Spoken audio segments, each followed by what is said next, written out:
Congratulations, you just graduated college or maybe high school and you're working full time. How should that budget look post-grad? Let's talk about it. So this is gonna look different for everyone. This is just what I'm thinking for someone in this situation. You make $65,000 post-grad, and here is some items off the top. So taxes, gonna estimate about 20% for federal, state, Social Security, and Medicare all in all when that shakes out. Rent or mortgage, you really want to keep this under 25% of your gross income to make it affordable. Obviously, it depends on where you live.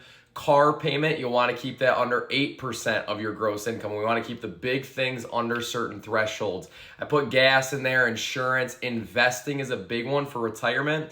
10%. If you put 10% early away, you can replace 90+% of your working life income in retirement. You got to start early though, so I'm being a little bit lenient there. I got a phone bill, some oil changes, your utilities, which is water, electric, and heat.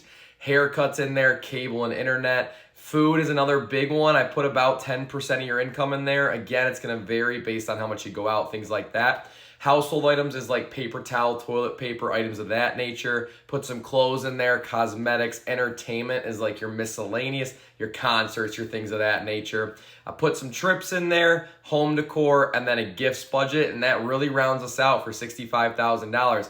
I'm not saying this is a home run. I'm saying it's a starting point, but you're going to be limited in areas until that income gets higher. You get a spouse involved, and you can do 2 incomes of that nature. But this is kind of how it would simulate a $65,000 post-grad budget. Depends if you got student loans, things of that nature, but this is kind of one that I threw together as far as this scenario goes. So many factors that go into a budget, but you got to invest and you got to keep the big things under control in order to keep it in a good overall state. Hopefully that's helpful on a post-grad budget. Chris Lee, Everyday Finance. I'll see you guys in the next one.